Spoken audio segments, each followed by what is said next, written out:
अपन आत्माओं हमने भगवान सिलेक्ट करना है। अब आपको दिखाते हैं, परमात्मा कहते हैं तुम कौन राम का जपते जापम और तात कटे ना तुमरे तीनों तापम।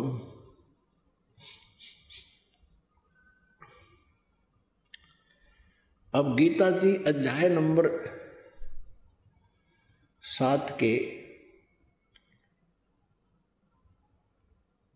श्लोक नंबर 12 से लेकर 15 में इन तीनों गुणों रजगुण ब्रह्मा, सतगुण विष्णु, तमगुण शिव जी की भक्ति करने वालों के विषय में कितनी शानदार निर्णायक व्याख्या की है कि जो इन तीनों देवताओं की, ब्रह्मा जी की तो पूजा कोई करता ही नहीं,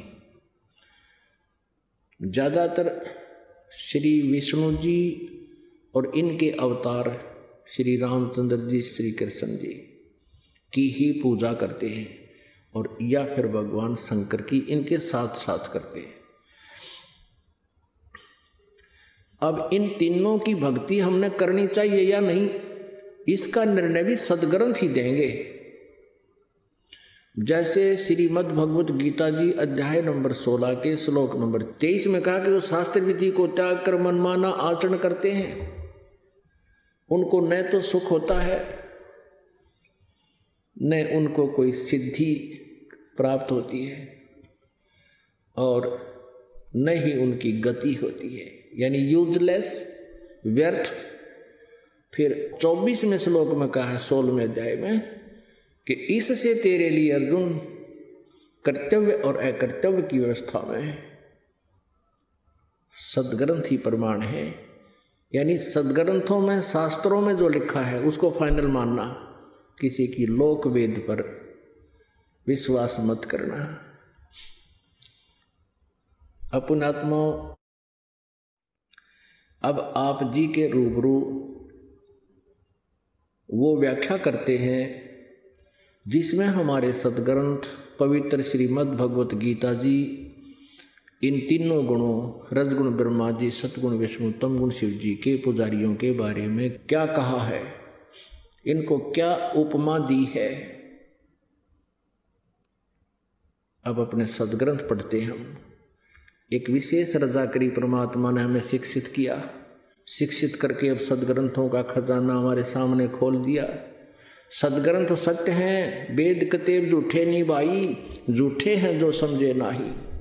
झूठे तो वो हैं जो इनको समझ नहीं सके, ये शास्त्र गलत नहीं है। देखिएगा श्रीमद् भगवत गीता, जयदयाल गोविंद का इसके अनुवादक है, गीता प्रेस गोरखपुर से ये छपी है, प्रकाशित है। अब हम अपने सदग्रंथों को स्वयं पढ़ेंगे। पहले ये नकली गुरु हमें गलत बताते रहे। 7वां अध्याय अथ 7वां अध्याय प्रथम मंत्र में गीता ज्ञानदाता कहता है, हे पार्थ, अनन्य प्रेम से मुझ में आसक्त चित्त तथा अनन्य भाव से मेरे प्राण होकर योग में लगा हुआ, योग माने भक्ति में, जिस प्रकार से संपूर्ण विभूति, बल एवं ऐश्वर्य युक्त, गुणों से युक्त, सबके आत्मरूप मुझको संशय रहित जानेगा, उसको सुन। अब ये क्या कह रहा है गीता ज्ञानदाता कि मैं ऐसा ज्ञान बताऊंगा तू मुझे संशय रहित समझ सकेगा मैं क्या हूं। अब श्लोक नंबर 2 अध्याय नंबर 7 का, मैं तेरे लिए इस विज्ञान सहित तत्व ज्ञान को संपूर्णतः कहूंगा, है और जिसको जानकर संसार में फिर और कुछ भी जानने योग्य शेष नहीं रह जाता। तोड़ पाड़ दिया। पवित्र श्रीमद् भगवत गीता में गीता ज्ञानदाता कहता है, इस 7वें अध्याय में तुझे ऐसा ज्ञान बताऊंगा कि तू मुझे संशय रहित समझ सकेगा, और इस ज्ञान के जानने के बाद फिर कुछ भी जानना शेष नहीं रहेगा। अब हम 7वां अध्याय का अब श्लोक नंबर हम 3 पढ़ते हैं, पहला 2 पढ़ लिया। हजारों मनुष्यों में कोई एक मेरी प्राप्ति के लिए प्रयत्न करता है, और उन यत्न करने वाले योगियों में भी कोई एक मेरे प्राण होकर मुझको तत्व से अर्थात यथार्थ रूप से जानता है। मेरे बारे में कोई कोई जानता मैं काल हूँ क्या हूँ। अब देखो क्या कहा 4 और 5 में, पृथ्वी जल अग्नि आयु आकाश मन बुद्धि और अहंकार भी इस प्रकार ये 8 प्रकार से विभाजित मेरी प्रकृति है।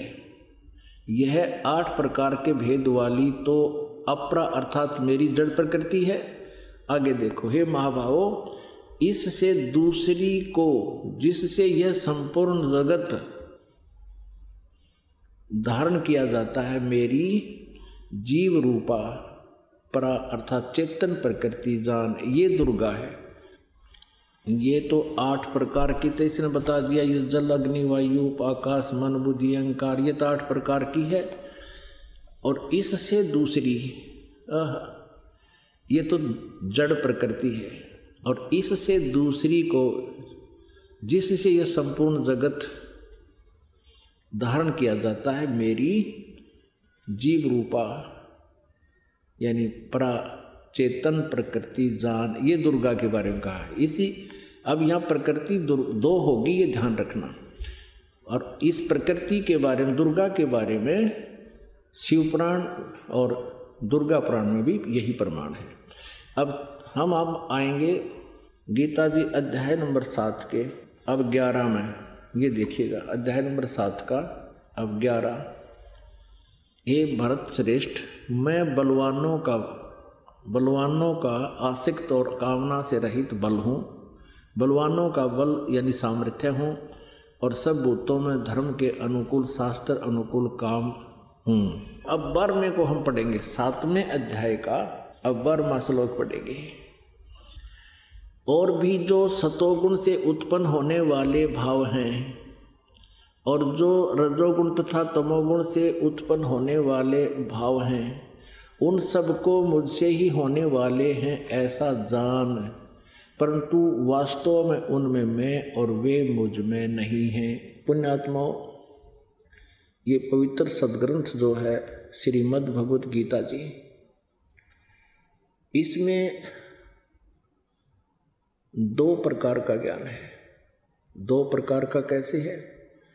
एक तो गीता ज्ञान दाता का अपना मत है, उसके अपनी सोच है, अपना अनुभव है।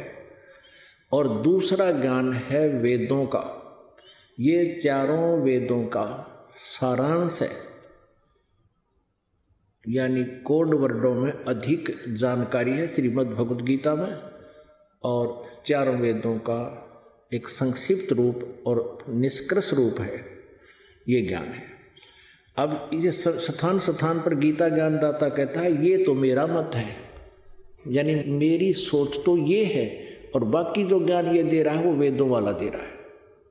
इसने युद्ध कराने के लिए जो अटकल अड़ाई है, अटकलबाजी की है, वो तो इसका मत है।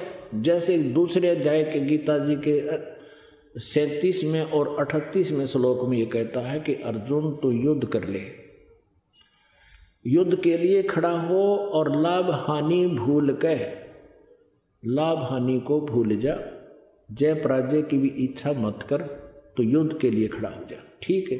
और तुरंत ही कहता है कि यदि तू युद्ध में जीत गया तो पृथ्वी का राज भोगेगा, और यदि तू युद्ध में मारा गया तो स्वर्ग में जाएगा, तेरे दोनों हाथों में लड्डू।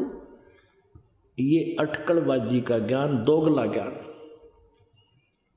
ये भ्रमित करने वाला ज्ञान, ये काल का है। अपना मत